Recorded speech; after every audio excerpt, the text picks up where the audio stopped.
Olá, bom dia. Hoje é quarta-feira, 14 de julho. A gente mostra nessa edição que uma pessoa morreu e dezenas foram presas nos protestos em Cuba.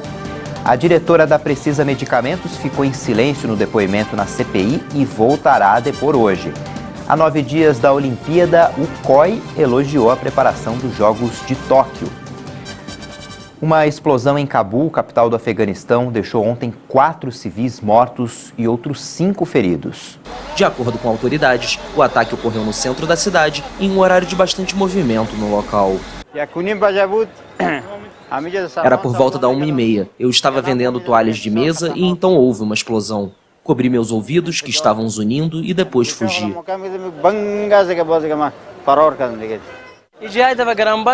Houve um estrondo, deixei meu carrinho de arroz e vim aqui. Vi uma mulher que a perna tinha sido cortada e as entranhas estavam para fora. A virei e sua condição era crítica. A violência aumentou em todo o Afeganistão nas últimas semanas, com o Talibã assumindo o controle de importantes áreas conforme as tropas estrangeiras saem do país. Devido à atual ausência do apoio aéreo dado pelos militares americanos, o exército afegão não tem como oferecer resistência frente aos avanços dos insurgentes. Neste momento, o governo controla apenas as grandes cidades e as principais estradas. Os talibãs afirmam que já têm 85% do território afegão sob seu controle, mas autoridades nacionais contestam o número, que até o momento é impossível de ser verificado de forma independente. Pelo menos uma pessoa morreu e dezenas foram presas depois dos protestos em Cuba. Ontem, o ministro cubano das Relações Exteriores, Bruno Rodrigues, disse que não há crise bilateral com os Estados Unidos. O ministro das Relações Exteriores também afirmou que não há crise bilateral com os Estados Unidos. Não creio que estejamos à beira de uma crise bilateral, a menos que o governo dos Estados Unidos se proponha a isso, mas não temos nenhuma informação que indique tal desejo. Não foi o que disseram publicamente.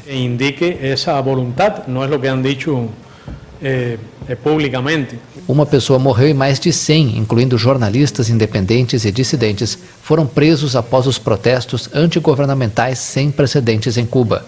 Um homem de 36 anos morreu durante uma manifestação nos arredores de Havana na segunda-feira, informou o Ministério do Interior. O Departamento de Estado americano disse que está preocupado com a situação. O porta-voz, Ned Price, pediu calma e condenou qualquer violência contra os manifestantes. A sessão da CPI da pandemia ficou suspensa ontem por algumas horas depois que Emanuela Medrades, diretora da Precisa Medicamentos, usou o direito de ficar calada. O presidente do Supremo Tribunal Federal concedeu um habeas corpus para a diretora permanecer em silêncio em perguntas que poderiam incriminá-la, mas ela se recusou a responder todas as questões. Com isso, o presidente da CPI da pandemia, o senador Omar Aziz, foi ao Supremo questionar o ministro Luiz Fux sobre os limites da decisão do STF. Com a autorização do Supremo para permanecer em silêncio, Emanuela Medrades, diretora técnica da Precisa Medicamentos, usou o direito de não falar nada que pudesse incriminá-la e ficou calada durante todo o depoimento. Quem me tratou primeiro como investigada foi essa CPI, que quebrou os meus sigilos e deixou expresso no requerimento a minha condição de investigada. Eu já prestei depoimento na Polícia Federal sobre os fatos investigados, já entreguei documentos perante as autoridades investigativas, a CGU, a TCU e também a essa CPI, e, portanto, por orientação dos meus advogados, eu vou permanecer em silêncio. Ela não respondeu a nenhuma pergunta. Por isso, o vice-presidente da CPI da pandemia, senador Randolfo Rodrigues, pediu que a Polícia Federal libere o depoimento de Emanuela para a Comissão Parlamentar de Inquérito. Emanuela Medrades se calou, inclusive, nas perguntas que não estavam diretamente relacionadas à negociação de vacinas. Ela se recusou a responder, por exemplo, qual o vínculo de trabalho dela com a Precisa Medicamentos. Em alguns momentos, os advogados de Emanuela tomaram a palavra para esclarecer alguns pontos ou tentar responder por ela, mas depois de algumas horas, o presidente da CPI da pandemia, senador Omar Aziz, resolveu suspender a sessão. Omar Aziz disse que precisava entender quais eram os limites do habeas corpus concedido pelo Supremo. Foi feita uma pergunta até simples, dá licença. Baseado na resposta dela, nós iremos suspender a reunião, chamarei os advogados e entraremos com embargo de declaração neste momento ao presidente Fux para que ele possa nos responder. A decisão está clara, não precisa aclarar. Peraí, quem decide sou eu se preciso ou não parar. Vou fazer o embargo de declaração agora baseado nessa resposta, para que o presidente Fux possa dizer quais são os limites. Exatamente. Tá certo? Porque eu não vou perder meu tempo, tá certo? E está ouvindo uma depoente que não quer colaborar, nem dizer qual é o papel dela na empresa. A decisão do presidente foi guiada pelo bom senso. Vamos suspender. Todos nós ficaremos aqui. Vamos aguardar a manifestação. Suspenda a sessão, senhor presidente. Suspenda a sessão. A sessão está suspensa até tivermos uma resposta. A depoente continua no local para ser ouvida ao momento que tivermos uma resposta do Supremo. O ofício a que a reportagem da Rede TV teve acesso, enviado por Aziz ao Supremo, pede que o ministro Fux explique os limites da decisão. No documento enviado ao STF, Omar Aziz considera o habeas corpus e explica ao ministro Luiz Fux que Emanuela Medrades não respondeu até as questões mais simples, que em hipótese alguma poderiam incriminá-la. Em nota, a coordenação da comunicação do Supremo informou que o presidente Luiz Fux foi procurado nesta terça-feira por parlamentares da CPI da pandemia e ele reafirmou a decisão de que Emanuela não é obrigada a se autoincriminar, mas deve responder questões relacionadas a terceiros. Outra questão que pode mudar a agenda da CPI dessa semana é a convocação do reverendo Hamilton Gomes, presidente e fundador da ONG que teria recebido autorização do governo federal para negociar vacinas. Essa semana, o reverendo apresentou um atestado médico alegando impedimento de saúde para comparecer à CPI da pandemia e agora está sendo periciado pela equipe médica do Senado. Porém, independente do resultado, o presidente da CPI já tem uma alternativa. Eu não posso me precipitar, por isso que a junta médica vai dar uma análise. Porque eu conheço muita gente que tem problemas renais, tem pedra nos rins, né? Tem vários problemas. Então, se ele está com esse grau de infecção nos rins, ele deve ter se internado em alguma clínica, né? Deve ter raio-x, algum tipo de imagem que mostra que ele realmente está numa situação de não poder se locomover e vir aqui. Então isso é a junta médica do Senado que vai dizer. Se ele não comparecer, nós vamos ouvir o Coronel Blanco amanhã e o Cristiano quinta-feira. Cristiano Alberto Carvalho é o homem citado por Luiz Paulo Dominguete como procurador da Davat Medical Supply no Brasil. Ele deve prestar depoimento como testemunha sobre um suposto esquema de corrupção na compra de vacinas contra a Covid-19. O senador governista Marcos Rogério disse que a decisão de suspender a sessão desta terça-feira foi acertada. Insistir num depoimento de quem textualmente diz, orientado por advogados, que vai permanecer em silêncio, é uma afronta à lei de abuso de autoridade. Isso configura crime, inclusive. Então não cabia outra decisão ao presidente da CPI que não ou cancelar a CPI e recorrer da decisão do Supremo Tribunal Federal, ou fazer um pedido de reconsideração, ou, no caso, me parece que ele vai apresentar embargos de declaração para definir o alcance da decisão, né? E ele suspendeu a sessão. Então, até que o Supremo Tribunal Federal decida, né, nessa questão, a sessão está suspensa, a depoente foi liberada para se ausentar do Senado, mas com o compromisso de retornar caso saia uma decisão ainda hoje. Saindo a decisão no dia de hoje, é possível que volte os trabalhos e o depoimento aconteça. Saindo a decisão amanhã ou depois, aí terá que ser remarcada uma nova data para a oitiva, mas isso cabe ao presidente decidir. O senador estava falando da suspensão ontem e o presidente da CPI, Omar Aziz, decidiu adiar para hoje o depoimento de Emanuela Medrades, diretora da Precisa Medicamentos. Essa medida foi tomada pouco depois das 8 da noite, após Emanuela dizer que estava exausta e pedir o adiamento do depoimento. A Câmara dos Deputados aprovou o projeto de lei que regulamenta os chamados supersalários de funcionários públicos e regulamenta também quais tipos de pagamentos podem ficar de fora do teto, que é de R$ 39 mil. O projeto se aplica a servidores civis, militares, juízes e políticos com mandato. Segundo o texto, 32 tipos de pagamentos são considerados indenizações, direitos adquiridos ou ressarcimentos, mas há limites em alguns deles. As regras se aplicam aos agentes de todas as esferas de governo e de poder. E como houve mudanças no texto original, a matéria retorna ao Senado. O presidente Jair Bolsonaro sancionou a medida provisória de capitalização da Eletrobras. A maior empresa de energia da América Latina deverá ocupar o 5º lugar no ranking mundial do setor. A Eletrobras tem 125 usinas de vários tipos e valor de mercado de 68 bilhões de reais. Hoje o governo detém 60% das ações da empresa. O projeto é vender ações e reduzir esta parcela para 45%. Para gerar renda. O segundo passo seria o governo sair aos poucos, até deixar tudo com empresários. A expectativa é que, no final, a privatização renda 100 bilhões de reais. Segundo o ministro de Minas e Energia, Bento Albuquerque, a capitalização vem na hora certa, para acompanhar o processo de recuperação da economia do país. Ainda mais que nos últimos anos, as empresas estatais perderam a capacidade de investimento. Tenho dito que a capitalização da Eletrobras faz parte de um processo de modernização pelo qual passa o setor energético nacional. Particularmente, nos últimos 2 anos e meio, onde um trabalho conjunto entre o governo federal, o Congresso Nacional, o Judiciário e os órgãos de controle, obteve avanços significativos, proporcionando investimentos vultosos, aumento de arrecadação, geração de milhares de empregos e renda para os brasileiros. Os principais pontos vetados pelo presidente do projeto original previam a obrigação de o governo dar garantias de emprego de 1 ano para os funcionários, que em caso de demissão pudessem adquirir ações da empresa com desconto, proibição de extinção de algumas subsidiárias da Eletrobras, obrigação da empresa a realocar as pessoas que estejam na faixa de linhas de transmissão de alta tensão e que os nomes indicados para a diretoria do Operador Nacional do Sistema Elétrico passem por sabatina no Senado. O presidente Jair Bolsonaro disse que a privatização da Eletrobras é apenas mais um passo para fortalecer a parceria entre o governo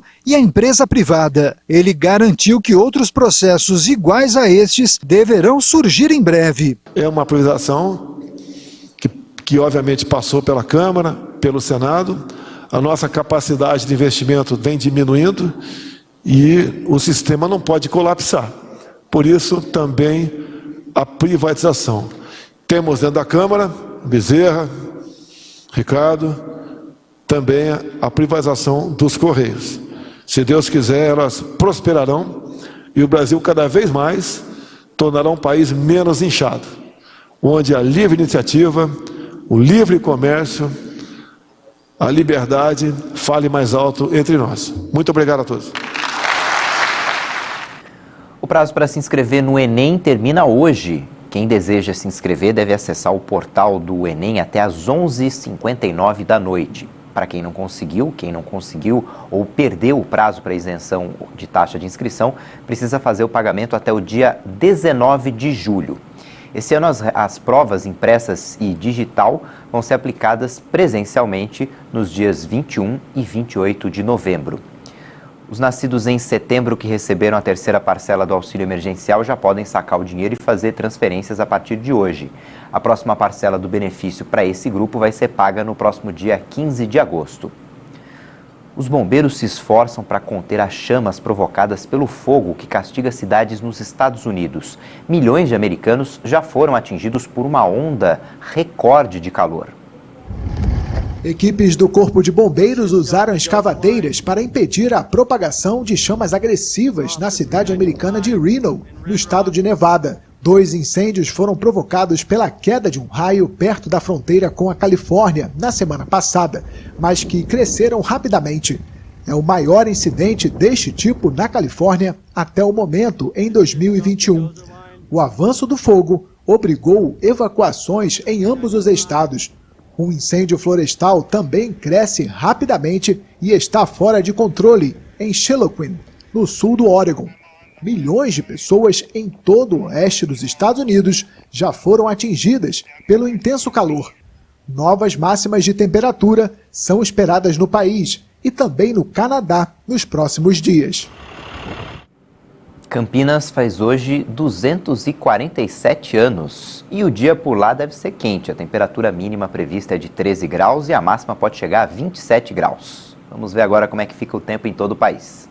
Uma nova frente fria consegue romper o bloqueio atmosférico que impedia a passagem de áreas de instabilidade pela região sul do país. Ao longo desta quarta-feira, tem chuva a qualquer hora em áreas do estado do Rio Grande do Sul que fazem fronteira com o Uruguai. Nas demais áreas do sul do país ainda não chove e o tempo segue bastante firme. Entre o centro-oeste e o sudeste do país, a condição de tempo permanece a mesma. Baixa umidade relativa do ar nas horas mais quentes do dia e tempo bastante firme e seco em grande parte das duas regiões. É somente no norte do estado do Espírito Santo que podem ocorrer algumas pancadas de chuva ao longo desta quarta-feira. O interior do Nordeste também segue com previsão de tempo bastante firme e seco e com alto risco para queimadas. A chuva continua concentrada nas áreas costeiras da região e nesta quarta-feira os maiores volumes são esperados de uma área que vai desde o litoral sul da Bahia até áreas do litoral do Pernambuco.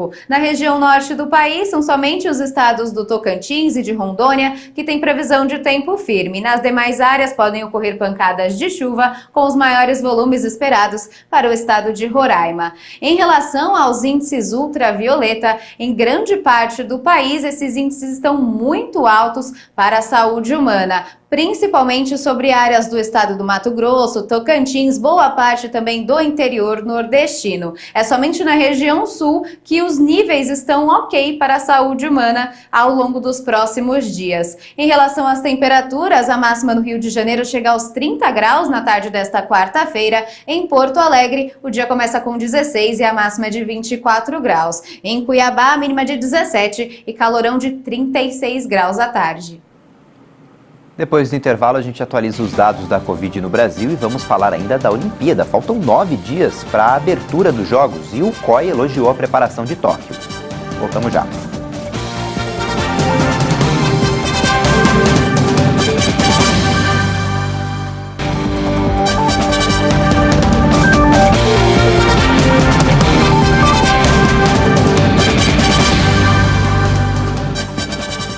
Moradores e turistas terão novamente acesso à Avenida Paulista, em São Paulo, para o lazer.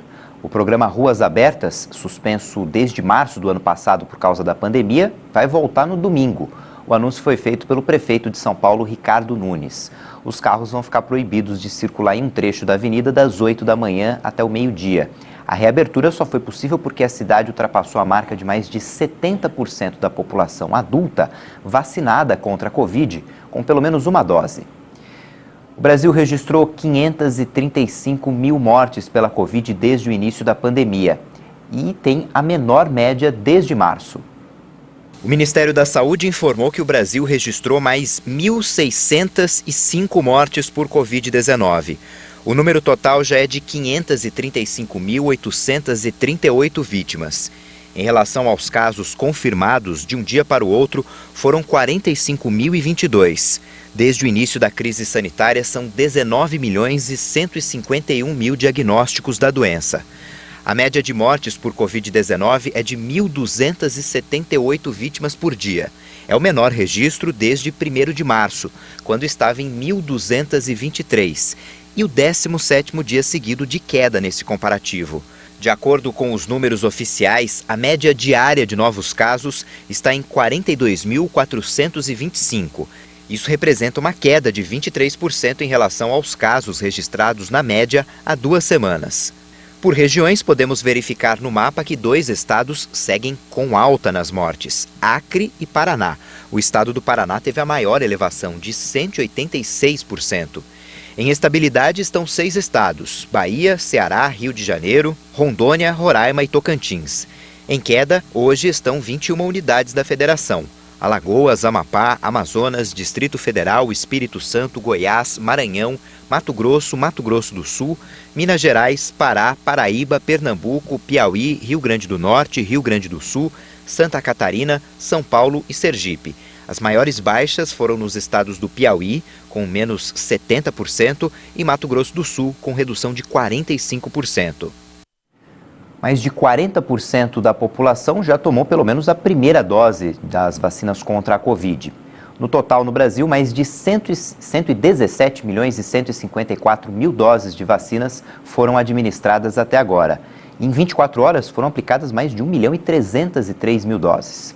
De acordo com o Ministério da Saúde e as secretarias estaduais de saúde, mais de 85 milhões e 584 mil brasileiros tomaram a primeira dose. Isso equivale a 40,4% da população. Mais de 31 milhões e 569 mil pessoas, ou 14,9%, já estão totalmente imunizadas. Os estados que mais vacinaram a população continuam sendo Rio Grande do Sul, São Paulo e Mato Grosso do Sul. O estado que tem a maior parcela da população completamente imunizada é justamente Mato Grosso do Sul, com 27,7%. A Rússia anunciou um acordo com o Instituto Serum da Índia, maior fabricante de vacinas do mundo, para produzir 300 milhões de doses da Sputnik V por ano. A associação estratégica é vista como uma etapa importante para aumentar de maneira considerável a capacidade de produção russa. As primeiras doses produzidas pela fabricante indiana estão previstas para setembro. Autoridades informaram que o processo de intercâmbio tecnológico já está em estágio avançado. O Instituto Indiano já produz outras vacinas anti-Covid, como a da AstraZeneca. A Sputnik V foi recebida com ceticismo fora da Rússia, até que sua eficácia foi validada pela revista médica The Lancet, em agosto de 2020. Há poucos dias da abertura oficial das Olimpíadas, o presidente do Comitê Olímpico Internacional descreveu Tóquio como a cidade-sede mais bem preparada de todos os tempos. Durante a abertura da Vila Olímpica, Thomas Bach parabenizou a presidente da Tóquio 2020, Seiko Hashimoto. Seu comitê organizador e todos os membros de sua equipe estão fazendo um trabalho fantástico nos preparativos para os Jogos Olímpicos e Paralímpicos de Tóquio 2020. Eles conseguiram fazer Tóquio a cidade mais bem preparada de todos os tempos para os Jogos Olímpicos. Tokyo, the best ever prepared city for Olympic Games. Os jogos vão acontecer a portas fechadas para limitar os riscos de disseminação do coronavírus. A capital japonesa está mais uma vez em estado de emergência sanitária, com medo de um aumento nos contágios. Atletas, treinadores, juízes e jornalistas passarão por testes PCR regulares e o deslocamento deles será limitado. De acordo com a pesquisa realizada em 28 países pelo Instituto Ipsos e publicada nesta terça-feira, apenas 22% dos japoneses consideram que os jogos deveriam ser disputados. Istambul, na Turquia, pretende sediar as Olimpíadas de 2036. A cidade perdeu a disputa com Tóquio para 2020. O prefeito de Istambul anunciou nesta terça-feira a intenção de propor a candidatura da capital econômica da Turquia para sediar os Jogos Olímpicos de Verão em 2036. İlk hedefimiz 2036. Nosso objetivo principal são os Jogos Olímpicos e Paralímpicos de 2036. Estamos convocando o Estado e os comitês nacionais da Turquia e todas as nossas instituições relacionadas a cooperar para focar no mesmo objetivo. Venceremos juntos. Aynı hedef etrafında odaklanmak için. Com boas infraestruturas, a cidade de Istambul já se candidatou para sediar os Jogos de 2020, mas perdeu para Tóquio. A candidatura para 2036 faz parte de um plano para fomentar a prática de atividades esportivas em Istambul e no restante da Turquia, mas também tem uma dimensão política. O prefeito de Istambul é um dos principais adversários do presidente turco, Recep Tayyip Erdogan, e pode enfrentar o chefe de Estado nas eleições presidenciais em 2023. Erdogan tentou várias vezes, sem sucesso, organizar competições internacionais. O processo oficial de apresentação de candidaturas para a organização das Olimpíadas de 2036 ainda não começou, mas Londres já expressou o desejo de sediar os Jogos.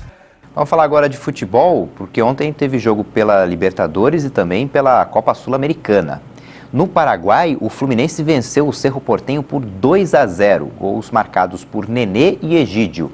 Assim, o tricolor carioca traz para o Rio de Janeiro um excelente resultado. No jogo da volta, pode perder por até um gol de diferença e ainda assim estará classificado para as quartas de final.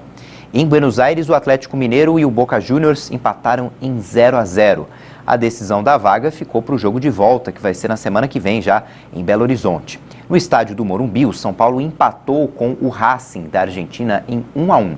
Para avançar para a próxima fase, o tricolor precisa vencer ou empatar com 2 gols para cada lado, 2-2, 3-3, no jogo de volta que vai ser na semana que vem na Argentina. Pela Copa Sul-Americana, depois de 9 jogos sem vencer, o Grêmio voltou a vencer e derrotou a LDU do Equador por 1-0. É a primeira vitória de Filipão na sua volta ao comando do tricolor gaúcho. O Grêmio agora joga pelo empate na partida de volta na semana que vem também em Porto Alegre. E na Colômbia, o Atlético Paranaense venceu o América de Cali por 1-0. Com esse resultado, o Furacão pode até empatar o jogo da volta, que estará classificado para a próxima fase. A UEFA divulgou a seleção dos melhores jogadores que participaram da Eurocopa e tem brasileiro nessa lista.